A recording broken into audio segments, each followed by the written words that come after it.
श्री कृष्णाय नमः, श्री गोपी जन वल्लभाय नमः, श्रीमदाचार्य चरण कमलेभ्यो नमः, श्री गुसाई जी परम दयालवे नमः, श्री गुरुभ्यो नमः।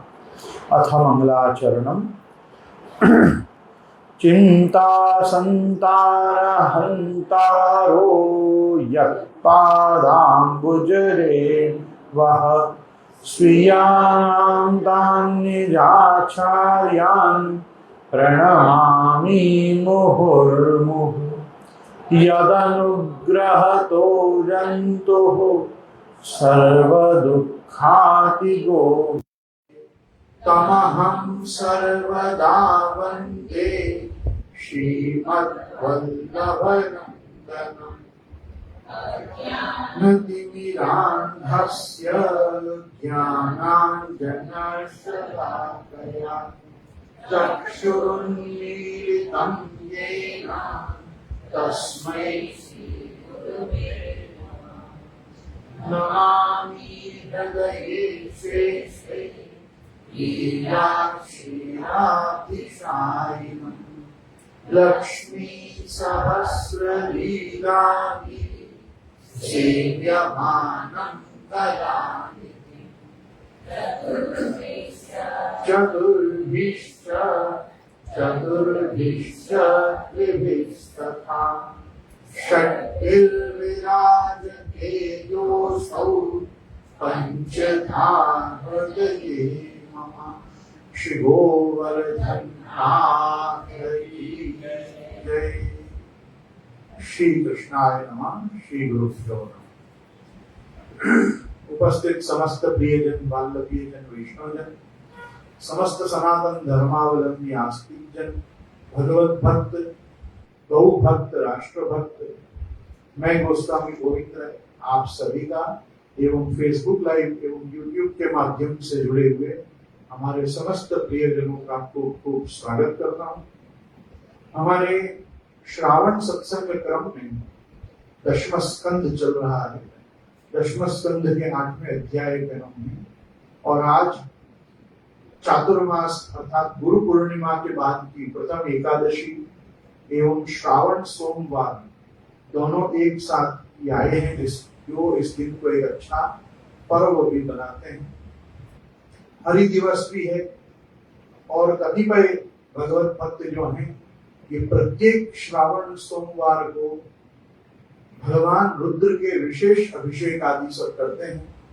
तो आज महादेव जी का भी दिन है और आज ठाकुर जी का तो हरि दिवस है ही, उसमें कामिका एकादशी का व्रत, साथ ही अपना यहाँ दशम स्कंद का लीला चिंतन, ये सभी एक सनातनी पर्व के रूप में अपने सामने अपने को भगवान नाम लीला गुणानुवाद करने का सौभाग्य देता है। आइए अपन आगे आज प्रभु की बाल लीलाओं में मृत्तिका रक्षण लीला का दर्शन करें, चिंतन करें। सो यहाँ पुनः सुखदेव जी एक बार कह रहे हैं, एक दिन ऐसा हुआ तो कहा कि एकदा क्रीडमानास्ते रामाद्यागो पदारकाः कृष्णो मृदं भक्षितवान् इति मात्रे न्यवेदये। ऐसा हुआ कि एक समय भगवान बलराम जी ठाकुर जी और बलराम जी के सभी इष्ट मित्रों के साथ कोई ऐसा विशेष खेल खेल रहे थे जिस खेल का प्रारंभ कृष्ण ने नहीं किया, बलराम जी ने।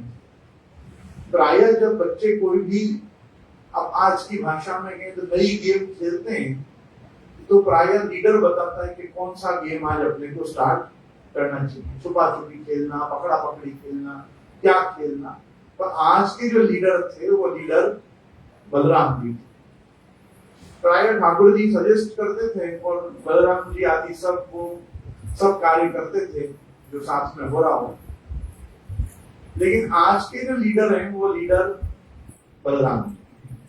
तो यहाँ पे विशेष करके सुखदेव जी भी इस प्रसंग को जो प्रारंभ कर रहे हैं तो वो इस प्रकार से कर रहे हैं कि रामाद्या गोपदारका, भाई अन्य भी जो गोपों के बच्चे हैं वो बलभद्र जी के साथ मिलके खेल का प्रारंभ कर रहे थे और खेल रहे थे। उन लोगों ने माँ यशोदा के पास जाकर कहा, माँ कन्हैया ने मिट्टी खाई। यहाँ मृद भक्षण के कुछ हेतु दिए हुए हैं कि प्रभु ने मृत्तिका का भक्षण क्यों किया, जिनमें बता रहे हैं भगवान श्री कृष्ण ने विचार किया कि मुझ में शुद्ध सत्वगुण ही रहता है, आगे बहुत सी रजोगुणी कर्म करने हैं, इसके लिए थोड़ा सा रज संग्रह कर लिया जाए।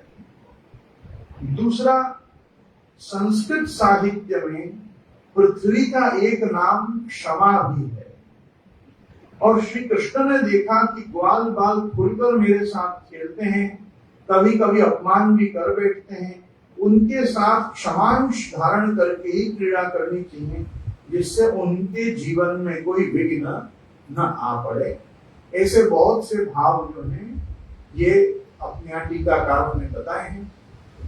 वास्तविकता जो भगवान के मृत्तिका भक्षण की है वो ये है कि भगवान ने मृत्तिका को अर्थात मिट्टी को मुख में पधराई अवश्य, पर आपने खाई नहीं, क्योंकि भगवान के देह में तो पूतना के द्वारा मारे गए वो सब बच्चों के प्राण थे जो भगवान ने पूतना के वक्षस्थल में से उसके कालकूट विष, हलाहल विष और उसके दुग्ध के साथ उन प्राणों का पान किया था। और उनके प्राणों को जब रोष समम भगवान ने पिया तो रोष तो जो था वो पूतना के लिए था और जो उस रोष में वेग था वो था कि एक बार में ही जितने बच्चों के प्राण इस बाल घातनी पूतना ने हरे हों उनको मैं अपने में स्थापित कर लूं। अब प्रत्येक व्यक्ति को मोक्ष का अधिकारी तो होता नहीं है और हर व्यक्ति के कर्म ऐसे भी नहीं होते हैं कि उनको भगवान में सायुज्य प्राप्त हो, अर्थात भगवान में लीन होने का योग्यता हो। तो सबसे अच्छा क्या हो कि उनकी मुक्ति हो। तो भगवान ने विचार किया मैं मिट्टी खा लूं। मिट्टी कौन सी है? ये सामान्य मिट्टी नहीं है, ये ब्रज की मिट्टी है, ब्रज की रज है। कौन सी? जिसका अपन आज भी चरणामृत लेते हैं। अश्वमेध शतते लहे इंद्रासन को भोग और ब्रज ब्रज कण पावे नहीं कोटि यज्ञ तप योग। करोड़ों यज्ञ तप योग करो तो भी भाग्य में नहीं हो तो कर्म के प्रभाव से ब्रजरज की प्राप्ति नहीं होती। ब्रजराज की कृपा हो तब ही ब्रजरज की प्राप्ति हो। और अपने यहाँ ऐसे भी दोहे प्राप्त होते हैं प्राचीन भक्त कवियों के कहे हुए जो कहते हैं कि मुक्ति कहे गोपाल सो मेरी मुक्ति बताए और ब्रजरज उड़ी माथे पड़े तो मुक्ति मुक्त है। तो अगर मुक्तिदायिनी मोक्ष रूपा कोई भगवान की शक्ति को भी अपने कर्म से मोक्ष नहीं है तो मुक्ति को भी ब्रह्म विद्या की तरह ब्रज में आके बैठना चाहिए। जैसे कल हमने देखा कि कैसे ब्रह्म विद्या को जाबाली ऋषि ने देखा, वो साक्षात वहां तप कर रही थी कि कोई न कोई दिन भगवान मुझ पे कृपा करें और मैं ब्रह्म विद्या एक गोपी का रूप लेके आऊं और वो गोपी रूप में मैं भगवान की सेवा करूं। तो कहने का तात्पर्य ये है, अब इसका जो सुबोधनी परक अर्थ है वो आगे जाके जब चिरहरण लीला का प्रसंग आएगा तब चिंतन करेंगे। अभी हम इतना समझें कि पूतना के हृदय में से अपने हृदय में जिन बच्चों के प्राणों को प्रभु ने धारण किया उनको मोक्ष देने के लिए, उनको सदगति देने के लिए, उनको देवयान देने के लिए भगवान ने ये मिट्टी खाई। सो बलराम जी और बलराम जी के साथ के मित्रों ने आकर जब माता यशोदा जी को ये कहा तो क्या हुआ? तो कहते हैं साग्रहित्वा करे कृष्णा उपालभ्य हितैषिणी यशोदा भय संप्रांत प्रेक्षणाक्षम भाष। कह रहे हैं, दूसरा भी श्लोक देख लेते हैं एक बार। यहाँ कह रहे हैं कि तस्मान् मृदमदान्तात्मन् भवान् भक्षितवान् रह वदन्ति तावका ये ते कुमारास्ते ग्रजोप्ययम्। यशोदा जी 2 श्लोक में कह रही हैं कि हितैषिणी यशोदा ने कृष्ण का हाथ पकड़ लिया। उस समय श्री कृष्ण की आंखें डर के मारे नाच रही थी। यशोदा मैया ने डांट कर कहा, क्यों रे नटखट, तू तो बड़ा ढीठ हो गया है, तूने अकेले में छिपकर मिट्टी क्यों खाई? देख तेरे दल के सखा क्या कह रहे हैं, और तेरे बड़े भैया बलदाऊ भी तो उन्हीं की ओर से गवाही दे रहे हैं। तो क्यों रे, तेने क्यों खाई मिट्टी? और ग्रहित्वा करे पुत्र मुपा, यहां पे एक वस्तु को समझिए। यशोदा जी जानती थी कि हाथ ने मिट्टी खाने में सहायता की है, चोर का सहायक भी चोर ही होता है, इसलिए उन्होंने सबसे पहले प्रभु का हाथ पकड़ के देखा कि हाथ में कहीं मिट्टी के चिन्ह हैं कि नहीं।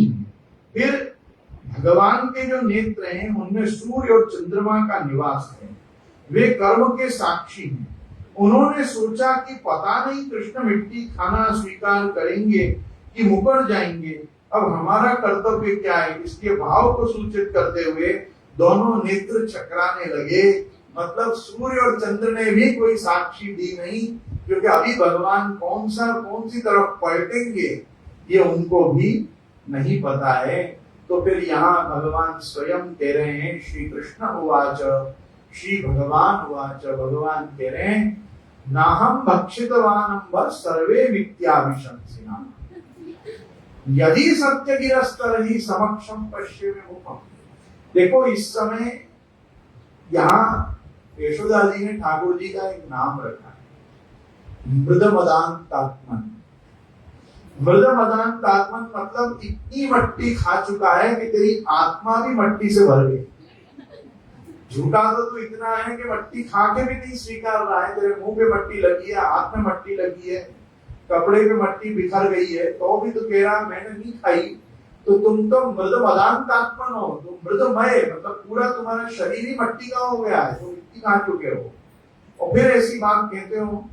तो भगवान तो उसको साफ मुकरते हुए कह रहे हैं, हे अम्बा, हे अम्ब मेरी माता, ना हम भक्षितवान, मैंने तो नहीं खाई। और अगर आपको लगता है ये तो सब झूठे ही हैं, सर्वे मिथ्याभिशंसिना, ये सब झूठ बोल रहे हैं, और यदि सत्य गिरस्ता रही, अगर उनकी गिरा, उनकी वाणी सत्य है, तो मेरा मुंह तो तुम्हारे सामने ही है, देखो मैंने खाई क्या? तुम माँ मैंने मिट्टी नहीं खाई, ये सब झूठ बक रहे हैं। यदि तुम इन्हीं की बात सच मानती हो तो मेरा मुंह तुम्हारे सामने है, तुम अपनी आंखों से देख लो। तो यद्येवं तरहि व्यादेहि प्युक्तस्तव भगवान हरि व्यादत्ता व्याहत ऐश्वर्य क्रीड़ा मनुज बालक। सुखदेव जी कह रहे हैं, यशोदा जी ने कहा अच्छी बात है, यदि ऐसा है तो मुंह खोल। माता के ऐसा कहने पर भगवान श्री कृष्ण ने अपना मुंह खोल दिया। परीक्षित, भगवान श्री कृष्ण का ऐश्वर्य अनंत है, वे केवल लीला के लिए ही मनुष्य बालक बने हुए हैं। उन्होंने अपना मुंह खोल दिया। मुंह खोलते ही क्या हुआ? तो कह रहे माँ मिट्टी खाने के संबंध में वे ये मुझे अकेले का ही नाम दे रहे हैं, मैंने खाई तो सबने खाई, देख लो मेरे मुख में संपूर्ण विश्व है। श्री कृष्ण ने विचार किया कि उस दिन मेरे मुख में विश्व देखकर माता ने अपने नेत्र बंद कर लिए थे। कौन से दिन? जम्बरण लीला के दिन पहले। आज भी अब मैं मुंह खोलूंगा तभी अपने नेत्र बंद कर लेगी। इस विचार से उन्होंने पुनः मुंह खोल के कहा कि लो देख लो, जो देखना है देख लो। और व्यादत्ता व्याहत ऐश्वर्य क्रीड़ा मनुज बालका। तब यहां कह रहे हैं यशोदा जी ने देखा क्या? तो पहले सुखदेव जी बता रहे हैं कि सातत्र ददृशे विश्वम, सातत्र ददृशे विश्वम जगत स्थाष्णु चखम दिशा साद्रिद्रिपादि भूगोलम सवायवग्निन्दु तारकम ज्योतिष चक्रम जलम तेजो नभस्वान वियदेव च वैकारिकाणि इंद्रियाणि मनोमांत्रा गुणास्त्रयः। यशोदा जी ने देखा कि इनके मुंह में चर अचर संपूर्ण जगत विद्यमान है।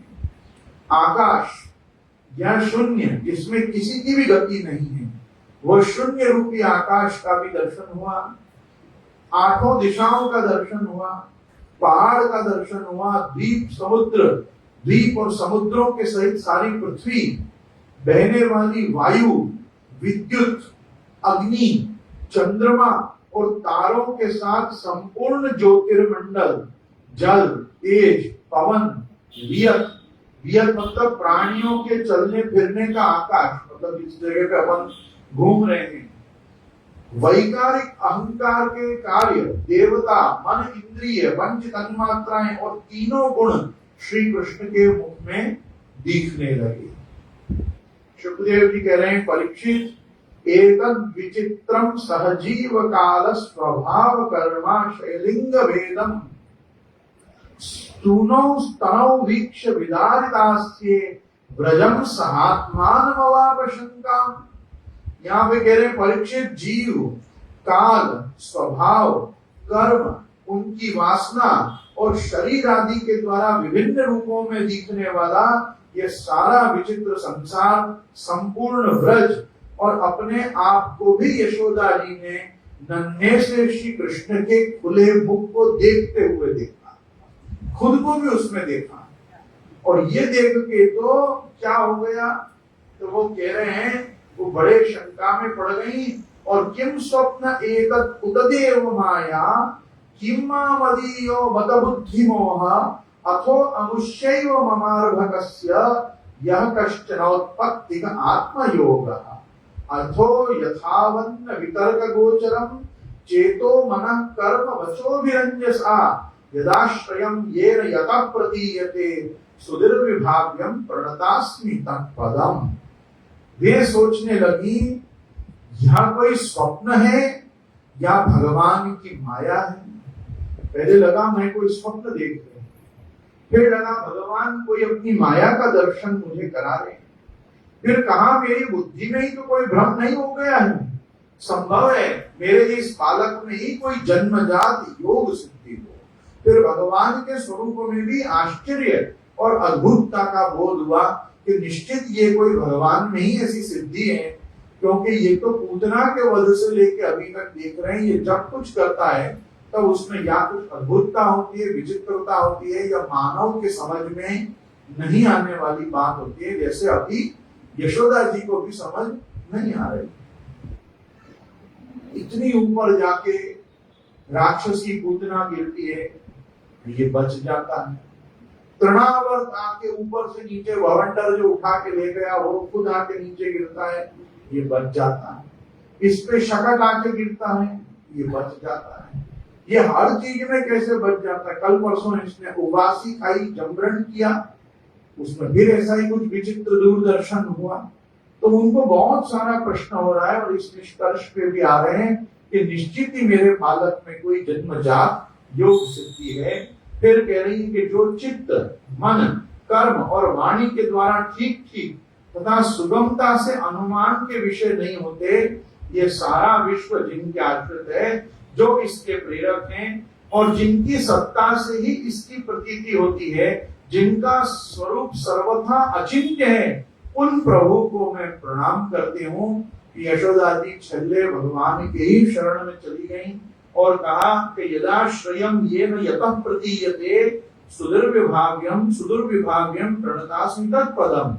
और क्या कह रही हैं साथ में, पुनः कह रही हैं कि अहम ममासौ पतिरेश मे सुतो ब्रजेश्वरस्याखिल वित्तपासति गोप्यश्च गोपा सह गोधनाश्च मे जन्नायितम कुमति समय गति।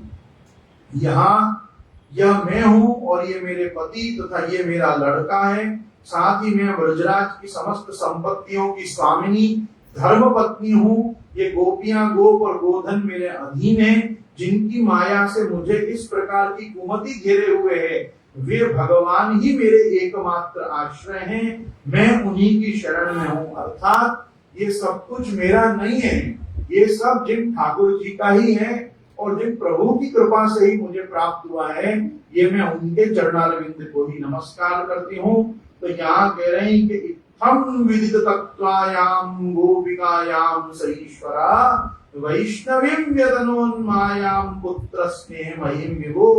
सुखदेव जी कह रहे हैं कि जब इस प्रकार यशोदा माता श्री कृष्ण का तत्व समझ गई, तब सर्वशक्तिमान सर्वव्यापक प्रभु ने अपनी पुत्र स्नेहमयी वैष्णवी योग माया का उनके हृदय में संचार कर दिया।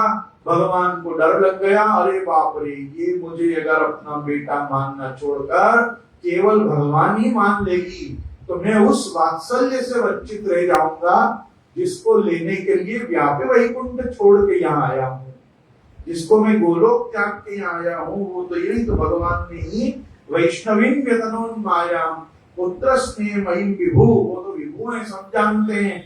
उनको ऐसा हुआ इसका पुत्र स्नेह उड़ न जाए, इसलिए मैं इसको वापिस अपनी माया से ढक दूं। और फिर कह रहे हैं, और भगवान ने केवल उसको ढका ही नहीं, सद्यो नष्ट स्मृतिर गोपी सारो प्यारो हम आत्मजम प्रवृत्त स्नेह कलिल हृदयासी यथा पुरा। यशोदा जी तुरंत ही वह सब घटना भूल गई। उन्होंने अपने दुलार करके लालन को गोद में उठा लिया। जैसे पहले उनके हृदय में प्रेम का समुद्र उमड़ता रहता था, फिर वैसा ही अपने बालक के प्रति समुद्र उड़ने लगा और यहाँ उमड़ने लगा। और फिर यहाँ सुखदेव जी कह रहे हैं, इस पूरी कथा का सार बता रहे हैं कि त्रय्या चौपनिषद्भिश्च सांख्य योगैश्च सात्वतैः उपगीयमान माहात्म्यम हरिं सामान्यतात्मजम।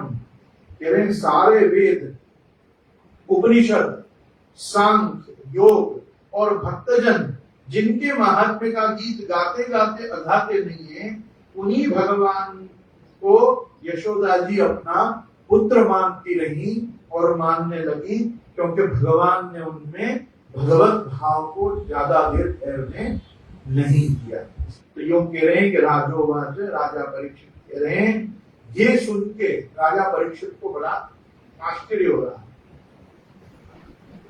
और राजा परीक्षित के पूछ रहे हैं, ये लोगों ने सब क्या किया? यशोदा जी और नंदराय जी का भाग्य कैसे इतना हुआ? अरे आपने बता दिया कि भाई देवकी और वसुदेव तो प्रश्नी और सुतपाते और कश्यप अदिति थे और ऐसा हुआ वैसा हुआ, पर ये नंदराय जी यशोदा जी को ये मजा, ये आनंद, ये सुख जो प्रभु दान कर रहे हैं, इसके पीछे का क्या रहस्य है? नंदः किम करोत् ब्रह्मन् श्रेय एव महोदयम् यशोदा च महाभागा बभौ यस्यास्तनं मरि। राजा परीक्षित ने पूछा, भगवान पितरौ नान्विन्देतां कृष्णोदारर्भके, पितरौ नान्विन्देतां कृष्णोदारार्भके हितं गायन्त्यद्यापि कवयो यल्लोकशमलापहम्। राजा परीक्षित कह रहे हैं, भगवान नंद बाबा ने ऐसा कौन सा बहुत बड़ा मंगलमय साधन किया था, और परम भाग्यवती यशोदा जी ने भी ऐसी कौन सी तपस्या की थी जिसके कारण स्वयं भगवान ने अपने श्रीमुख से उनका स्तनपान किया। भगवान कृष्ण की ये बाल लीलाएं जो वे अपने ऐश्वर्य और महत्ता आदि को छिपाकर ग्वाल बालों में करते हैं, इतनी पवित्र हैं कि उनका श्रवण कीर्तन करने वाले लोगों के भी सारे पाप शांत हो जाते हैं। त्रिकालदर्शी ज्ञानी पुरुष आज भी उनका गान करते रहते हैं। वे ही लीलाएं उनके जन्मदाता माता पिता देवकी वसुदेव जी को तो देखने को न मिली, और ये नंद बाबा और यशोदा जी को ये अपार सुख लूटने को मिला। इसका क्या रहस्य है? ऐसा राजा परीक्षित सुखदेव जी को पूछ रहे हैं।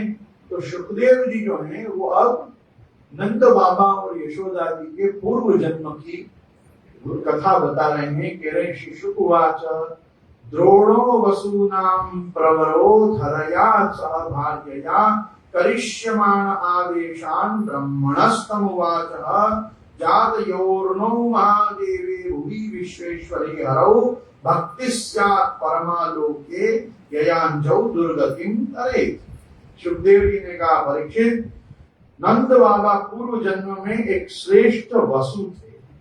उनका नाम था द्रोण और उनकी पत्नी का नाम था धरा। उन्होंने ब्रह्मा जी के आदेशों का पालन करने की इच्छा से उनसे कहा, भगवान, जब हम पृथ्वी पर जन्म लें तब जगदीश्वर भगवान श्री कृष्ण हमारी अनन्य प्रेममयी भक्ति हो, कृष्ण में हमारी प्रेममयी भक्ति हो, जिस भक्ति के द्वारा संसार में लोग अनायास ही दुर्गति को पार कर जाते हैं, ब्रह्मा जी ने कहा ऐसा ही होगा। वे ही परम यशस्वी भगवन्मय द्रोण ब्रज में पैदा हुए और उनका नाम नंद हुआ, और वे ही धरा इस जन्म में यशोदा जी के नाम से विख्यात इनकी पत्नी हुई। तो यहाँ पे कह रहे हैं अस्तुत्युक्तस्त भगवान व्रजे द्रोणो महायशाः यज्ञे नंद इति ख्यातो यशोदास धरा भव ततो भक्तिर भगवती पुत्री भूते जनार्दने दंपत्योर नितरामासीत् गोप गोपीषु भारत कृष्णो ब्रह्मण आदेशम सत्यम कर्तुम ब्रजे विभु सह रामो वसंश्चक्रे तेषां प्रीतिम स्वलीलया।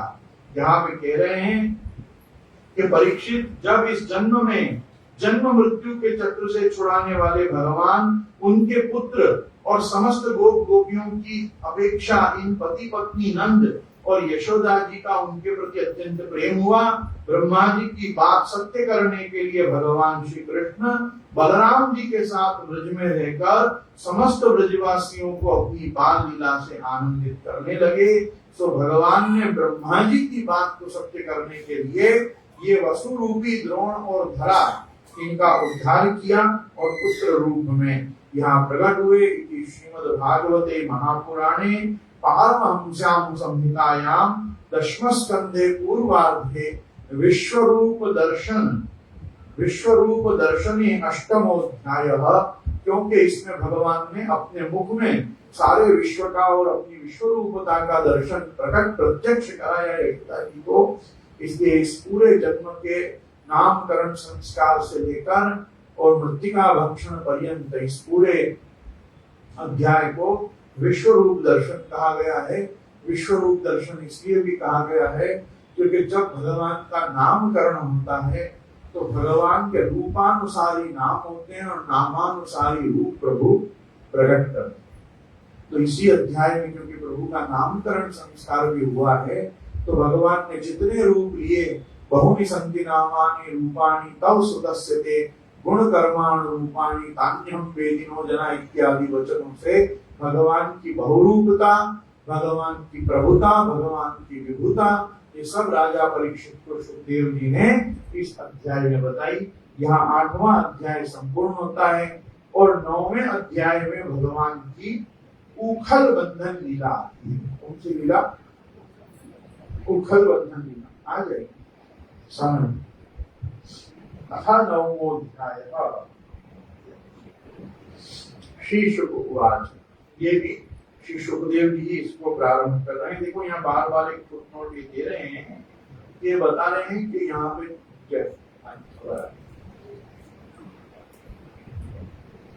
यहाँ ये बार बार बता रहे हैं कि श्री बादरायण उवाच, ऐसा भी कहीं कहीं पाठ भेद मिलता है, अपन श्री शुक उवाच से ही पकड़ के चलते हैं। ऐसा है भागवत जी में जब अपन ये दर्शन करते हैं तो जब भी कोई नया प्रकरण, नया कोई अध्याय, नई कोई बात शुरू करते हैं तो सुखदेव जी कहते हैं एकदा, एक दिन ऐसा। और हमारे गोपाल दास जी ने भी नवाख्यात में गाया है, दिवस एकादशी उत्तरा कुंवर प्रति व्यास नंदन वदन विमल भान।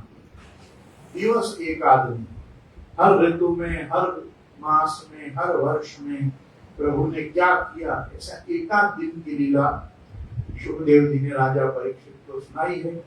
तो दिवस एकादशी उत्तरा कुंवर प्रति, उत्तरा के बेटे परीक्षित के व्यास नंदन सुखदेव जी बदन विमल भांति अपने मुख से ये बात कही है। सुखदेव जी की वाणी है। शिष्य उवाच एकदा गृहदासीषु यशोदानंद गेहिनी कर्मांतर नियुक्ता सुर निर्ममंत स्वयं दधी यानि यानि हि गीतानि तत्पाद चरितानि च तदिर निर्मथने काले स्मरन्ति तान्य गायन्ति। यशोदा जी का भी स्वरूप देखो कैसा है। ये कह रहे हैं परीक्षित, एक समय की बात है, नंद रानी यशोदा जी ने घर की दासियों को तो दूसरे काम में लगा दिया और स्वयं अपने लालन को मक्खन खिलाने के लिए दही मथने लगी। क्या करने लगी? दही मत। यहां पे बता रहे हैं कि इस प्रसंग में एक समय का तात्पर्य है कार्तिक मास। कौन सा मास? कार्तिक मास। पुराणों में इस मास को दामोदर मास कहते हैं। इसका एक नाम क्या है? दामोदर मास। इंद्र याग के अवसर पर दासियों को दूसरे काम में लग जाना स्वाभाविक है। नियुक्तासु इस पद से ध्वनित होता है कि यशोदा माता ने जानबूझकर दासियों को दूसरे काम में लगा दिया, और यशोदा नाम उल्लेख करने का अभिप्राय यह है कि अपने विशुद्ध वात्सल्य प्रेम के व्यवहार से षड़ेश्वरीशाली भगवान को भी प्रेमाधीनता भक्तवश्यता के कारण अपने भक्तों के हाथ बंध जाने का यश ये देती हैं। गोपराज नंद के वात्सल्य प्रेम के आकर्षण से सच्चिदानंद परमानंद स्वरूप श्री भगवान नंद भवन नंद नंदन रूप से जगत में अवतीर्ण होकर जगत के लोगों को आनंद प्रदान करते हैं। जगत को इस अप्राकृत परमानंद का रसास्वादन कराने के लिए नंद बाबा ही कारण है। उन नंद की ग्रहणीय होने से नंद गेहिनी ये शब्द यहाँ प्रयोग किया गया है। साथ ही नंद गेहिनी और स्वयं ये दो पद इस बात के सूचक हैं कि दधी मंथन कर्म उनके योग्य नहीं है। फिर भी पुत्र स्नेह की अधिकता को सोचकर मेरे लाल को मेरे हाथ से माखन खिलाऊं, यह स्वयं दही मत रही है। अर्थात ये कार्य तो वो किसी और से भी करा सकती थी, इतनी दास दासी थे कि कोई खुद को करना जरूरी नहीं था, लेकिन फिर भी उन्होंने खुद ये कार्य किया। यहाँ बार बार कह रहे हैं कि कर्मांतर नियुक्तासु निर्ममंत स्वयं दधी, और यशोदा नंद गेही नंदराई जी की पत्नी होकर यशोदा है, दूसरे को यश देना चाहती है कि जैसे आज मैंने अपने प्रेम से अपने बच्चे को बांध लिया, तुम भी ऐसा प्रेम अगर प्रभु को करोगे तो प्रभु तुम्हारे भी वशीभूत हो जाएंगे। यहाँ कह रहे हैं यानी यानी ही गीतानि तद्बाल चरितानि च दधिर निर्मथने काले स्मरन्ति तान्य गायक। मैंने तुमसे अब तक भगवान की जिन जिन बाल लीलाओं का वर्णन किया है, दधी मंथन के समय वे उन सबका स्मरण करती गईं और गाती भी जा रही। मतलब अभी तक जितने भी बाल चरित्र हे राजा परीक्षित तुमने मेरे मुख से सुने हैं, उतने ही अभी तक हुए प्रभु के जीवन में, उन सब चरित्रों का वो स्मरण भी कर रही थी और गान भी करती जा रही थी और दही को मत रही थी। यहाँ बता रहे हैं इस श्लोक में भक्त के स्वरूप का निरूपण है। शरीर से दधी मंथन रूप सेवा कर्म हो रहा है, हृदय में स्मरण की धारा सतत प्रवाहित हो रही है, वाणी में बाल चरित्र का गीत गायन हो रहा है, भक्त के तन मन वचन सब अपने प्यारे की सेवा में संलग्न है। स्नेह अमूर्त पदार्थ है, वह सेवा के रूप में ही व्यक्त होता है। स्नेह जो है वो अमूर्त है, स्नेह का कोई स्वरूप नहीं है। स्नेह की कोई मूर्ति या चित्र नहीं बनाया जा सकता है कि स्नेह कैसा होता है, लेकिन वो सेवा के रूप में ही स्नेह प्रकट होता है।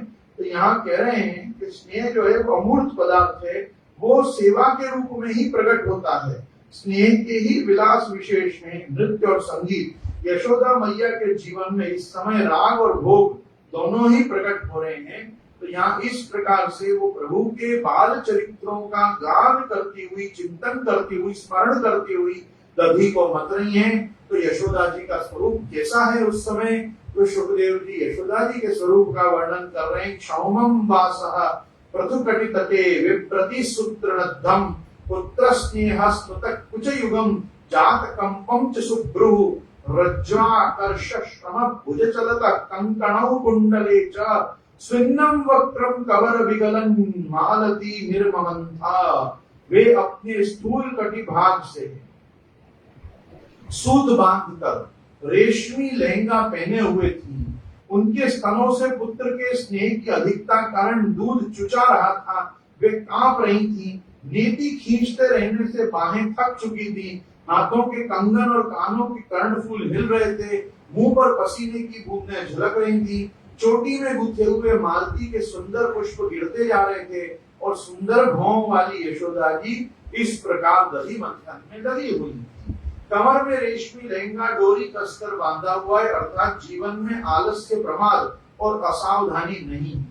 सेवा कर्म में पूरी तत्परता है। रेशमी लहंगा इसलिए पहने हैं कि किसी प्रकार की अपवित्रता रह गई हो तो वो कन्हैया को कुछ न कर पाए, इसलिए रेशमी वस्त्र। मतलब अभी अपन कहते हैं ना जैसे एंटीबैक्टीरियल कोई वस्तु को धारण करना, तो वो जमाने में ये रेशमी वस्त्र पहनना और जूट कंतान की चीजें पहनना, ये सब चीजें बैक्टीरिया को और कोई भी प्रकार की इम्प्योरिटीज को दूर रखते हैं। तो वो प्रकार से सावधानी पूर्वक ये लघी मंथन में लगी हुई हैं। और यहाँ पे कह रहे हैं कि माता का जो हृदय है, माता का हृदय की स्नेह दूध स्तन के मुख में आ लगा, चुचुआ रहा है, बाहर झांक रहा है। श्याम सुंदर आमे उनकी दृष्टि पहले मुझ पर पड़े तो पहले माखन ना खाकर वो पहले मुझे पिए, इस प्रकार की लालसा है। स्तन के कांपने का अर्थ है कि उसे डर भी है कि कहीं मुझे न पिया जाए। इस प्रकार से ताम स्तन्य काम आसाद्य मत्नन्तिम जननीम हरि ग्रहीत्वादधिमन्तानम न्यषेधत प्रीति मावहन। उसी समय भगवान श्री कृष्ण स्तनपान की इच्छा लिए दही मथन की अपनी माता के पास आ गए। उन्होंने अपने माता के हृदय में प्रेम और आनंद को और भी बढ़ते हुए देखा। दही की मथानी पकड़ ली और उन्हें मथने से रोक दिया। उन्होंने रोका, उन्होंने कहा नहीं अभी आप इसको मत मथो, अभी आप पहले मुझे दूध पिलाओ। तो यहाँ कह रहे हैं हृदय में लीला की मुख स्मृति, सुख स्मृति, हाथों से दधी मंथन और मुख से लीला गान, इस प्रकार मन तन वचन तीनों का कृष्ण के साथ एक तान संयोग होते ही कृष्ण जगकर माँ माँ पुकारने लगे। क्योंकि आपके हृदय में तीनों चीजें आ गई थी, तन से, मन से और विचारों से। आप प्रभु का ही स्मरण कर रही थी, इसलिए नींद से उठकर भी प्रभु माँ माँ पुकारते वहां आ गए। अब तक भगवान श्री कृष्ण सोते हुए से थे, माँ की स्नेह साधना ने उन्हें जगा दिया। वे निर्गुण से सगुण हो गए, अचल से चल हो गए, निष्काम से सकाम हो गए और स्नेह से भूखे प्यासे माँ के पास आ गए। क्या ही सुंदर नाम है स्तन्य काम। उनको प्रभु को उनके दूध पीने की इच्छा हो गई तो स्तन्य काम प्रभु मंथन करते समय आए। बैठी थाली के पास नहीं है। सर्वत्र भगवान साधना की प्रेरणा देते हैं और अपनी ओर आकृष्ट करते हैं, परंतु मथानी पकड़कर मैया को रोक लिया। माँ अब तेरी साधना पूर्ण हो गई, पिष्ट पेषण करने से क्या लाभ है, अब मैं तेरी साधना से इससे अधिक क्या कर सकता हूँ। माँ प्रेम से दब गई, निहाल हो गई, मेरा लाला मुझे इतना चाहता है, ऐसा विचार वो करने लगी। और विचार कर यशोदा जी ने क्या किया, तो यहाँ कह रहे हैं कि तमांक मारूढ़ मपायस्तनम स्नेहस्नुतम सस्मितम इच्छति मुखम अतृप्तम उत्सज्य जवेन सायया उत्सिच्यमाने पयसी पदिश्रुते। श्री कृष्ण माता यशोदा की गोद में चढ़ गए। वात्सल्य स्नेह की अधिकता से उनके स्तनों से दूध तो स्वयं ही झर रहा था। वे उन्हें पिलाने लगी, मंद मंद मुस्काने युक्त उनका मुख देखने लगी। इतने में ही दूसरी ओर क्या देखती हैं कि अंगीठी पर रखा हुआ दूध उफन रहा है। उसे देखकर यशोदा जी उन्हें अतृप्त ही छोड़कर जल्दी से दूध को बचाने, दूध को उतारने के लिए वहां चली गई। इसका कारण बताते कह रहे हैं, मैया मना करती रही, नेक्स्ट सा माखन तो निकाल लेने दे, मैं तो दूध पीऊंगा। दोनों हाथों से मैया की कमर पकड़कर एक पांव घुटने पर रखकर प्रभु तो गोद में चढ़ गए। स्तन का दूध बरस पड़ा, मैया दूध पिलाने लगी, लाला मुस्कुराने लगे, आंखें मुस्कान पर जम गई। इच्छति पद का अभिप्राय यह है कि जब लाला मुंह उठाकर देखेगा और मेरी आंखें उस पर लगी मिलेंगी तब उसको बड़ा सुख होगा। सामने क्या था, तो कह रहे कि सामने पद्मगंधा गाय का दूध गर्म हो रहा था। उसने सोचा स्नेहमयी माँ यशोदा दूध कभी न कम न होगा, श्याम सुंदर की प्यास कभी नहीं बुझेगी, उनपे परस्पर होड़ लगी हुई है। मैं बेचारा युग युग का जन्म जन्म का श्याम सुंदर के होठों का स्पर्श करने के लिए व्याकुल तप कर मर रहा हूँ, ऐसा दूध सोच रहा है सामने कि मैं यहाँ तप कर मर रहा हूँ। अब इससे जीवन से क्या लाभ है जो कृष्ण के काम ना आवे। इससे अच्छा है उनकी आंखों के सामने ही आग में कूद पड़ूं। माँ के नेत्र पहुंच गए। दयाद्र माँ को श्री कृष्ण का भी ध्यान न रहा, उन्हें एक ओर डालकर दौड़ पड़ी। भक्त भगवान एक होकर रहकर दुखियों की रक्षा करते हैं, भगवान अतृप्त ही रह गए।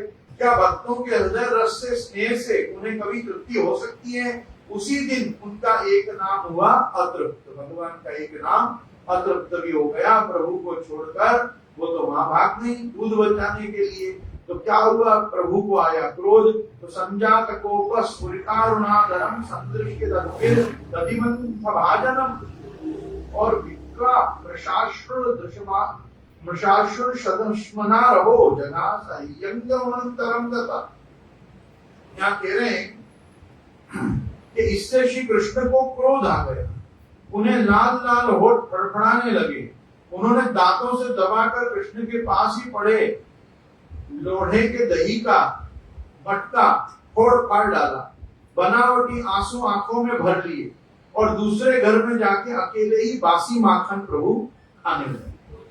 तो बहुत प्रॉब्लम हो गई कि मुझे छोड़ के क्यों भागे। श्री कृष्ण के होठ फड़ के क्रोध होठों का स्पर्श पाकर कृतार्थ हो गया, लाल लाल होठ श्वेत श्वेत दूध की दंतुलियों में दबा दिया, मानो सत्वगुण रजोगुण पर शासन कर रहा हो, ब्राह्मण क्षत्रिय को शिक्षा दे रहा हो। वो क्रोध उतना दधिमंथन के मटके पर, उसमें एक असुर आ बैठा था।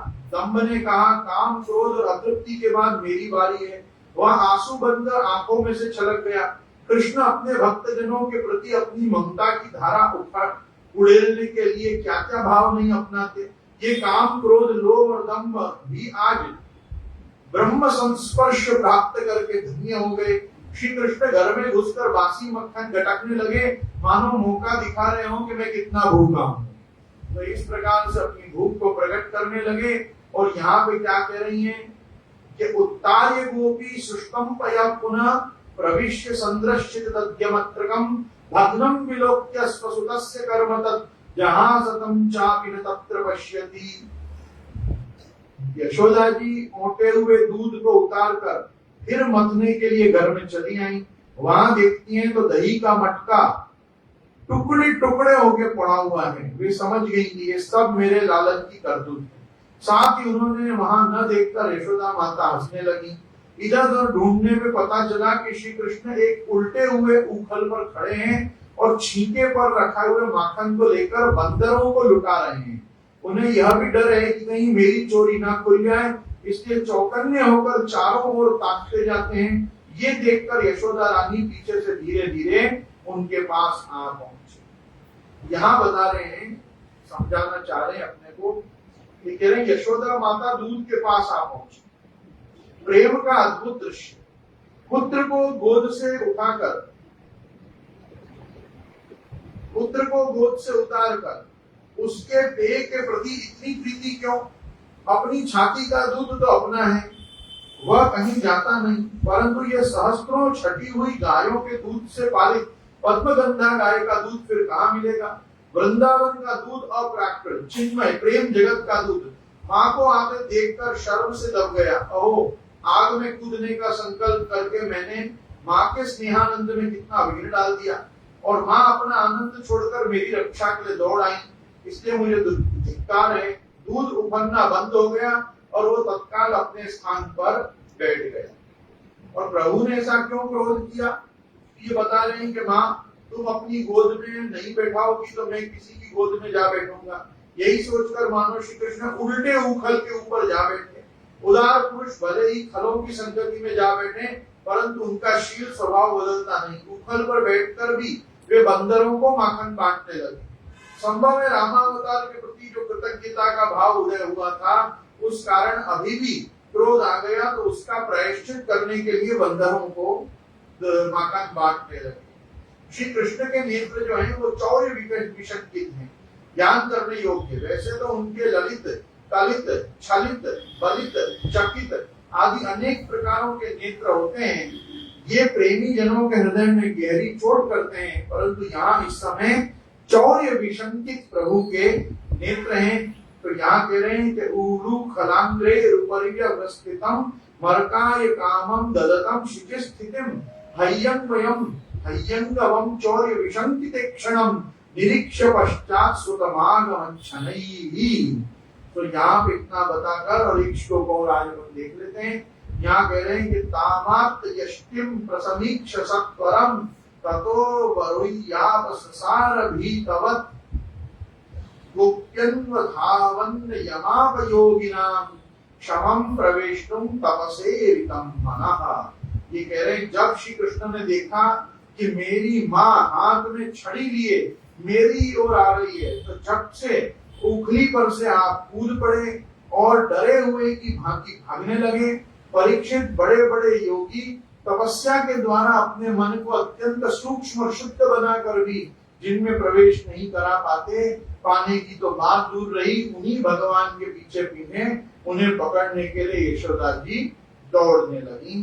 भीत होकर भागते हुए भगवान है, अपूर्व झांकी है। ऐश्वर्य को तो मानो मैया के वात्सल्य प्रेम पर न्यौछावर करके ब्रज के बाहर ही प्रभु ने फेंक रखा है।